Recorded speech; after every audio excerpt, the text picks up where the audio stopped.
Hey team, I'm Maddie. Welcome to ScienceSideUp. And today we're going to talk about the absolutely terrifying radioactive banana.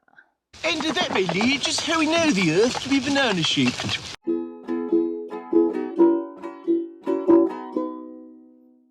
Ugh.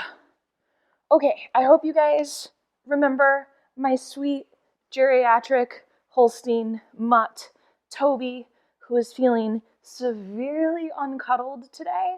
And so I might be holding him during our video, and that's the only way he's going to be happy. So Toby's joining us today. So we've been talking about radiation. I have like a playlist for radiation. That's super cool.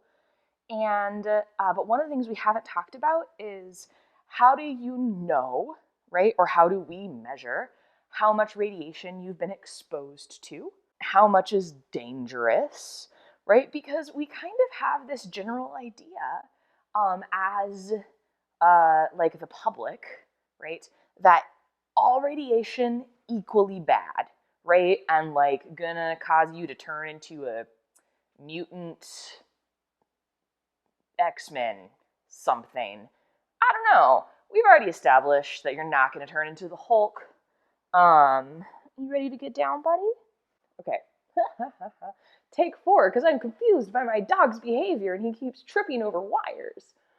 Believe it or not, there is a scale for radiation, like exposure, based on equivalent number of bananas. Toby, what are you doing?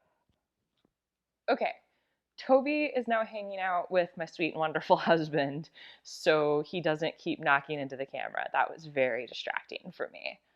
Anyway, so if you're wondering to yourself why you've never heard of the banana scale of radiation, it's because, well, the intent of the banana scale is to make people like able to have a like reasonable understanding of what is and isn't dangerous, right?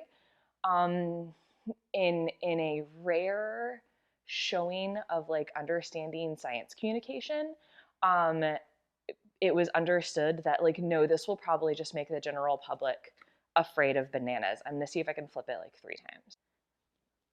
First try. So, how are bananas radioactive? Great question. So bananas have potassium-40 in them. Potassium-40 will beta minus decay into argon-40. So potassium-40 spontaneously decays into argon-40, and it will produce an electron or a beta minus particle. So let's do a beta minus particle.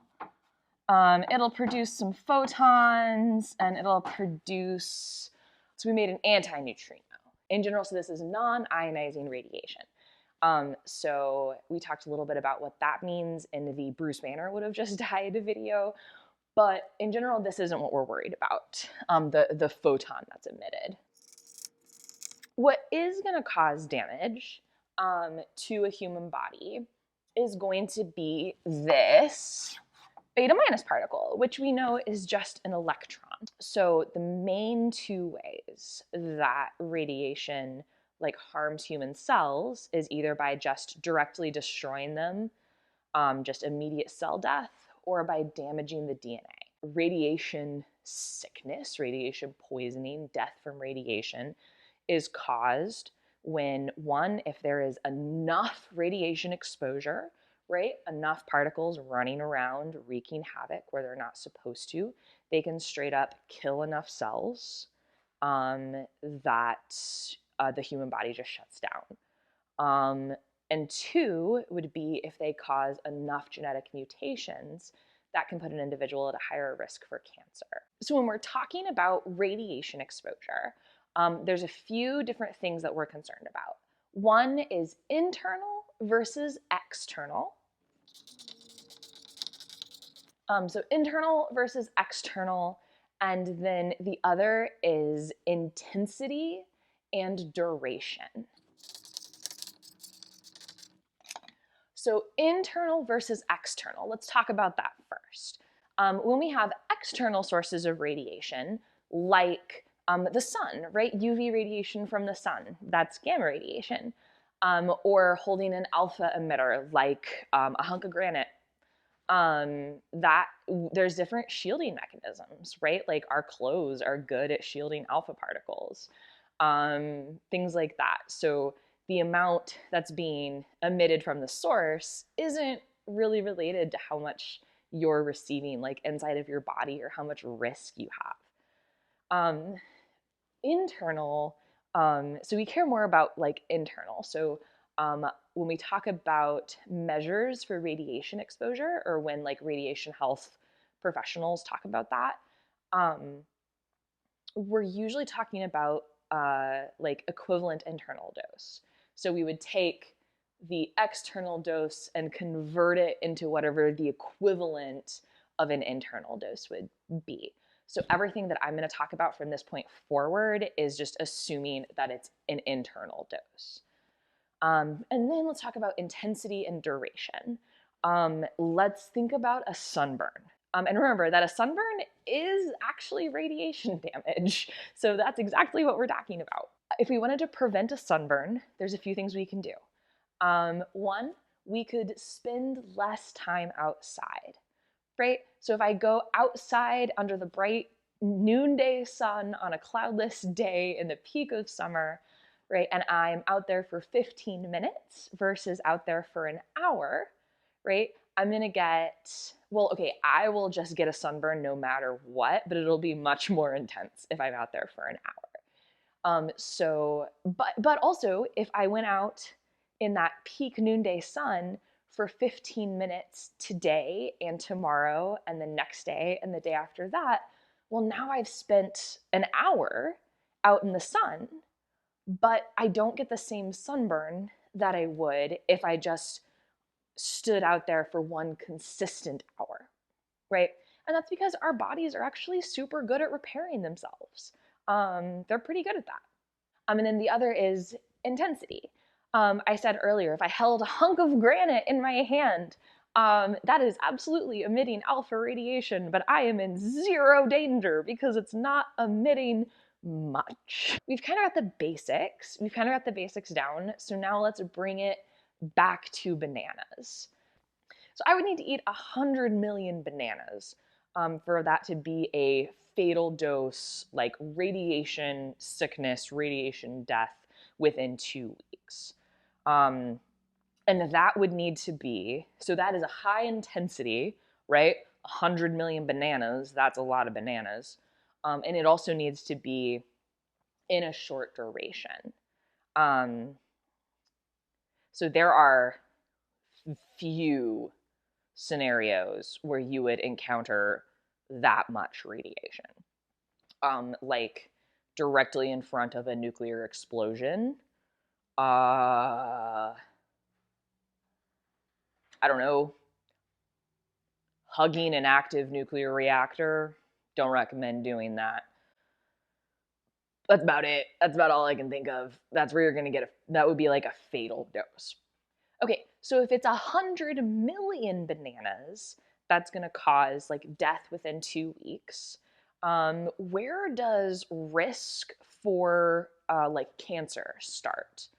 That actually is going to be consuming 1,000,000 bananas. So you need 1,000,000 bananas worth of radiation in order to be, that's at a higher risk for a cancer.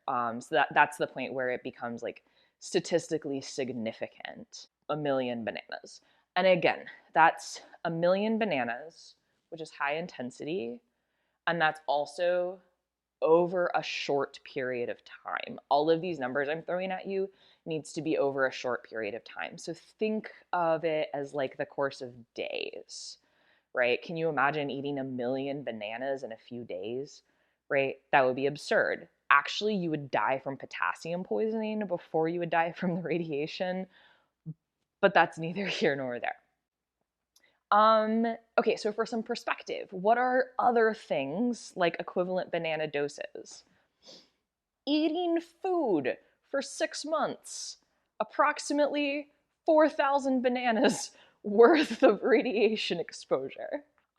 Spending a couple hours around the Fukushima reactors, it would give you about 1,000 bananas worth of radiation.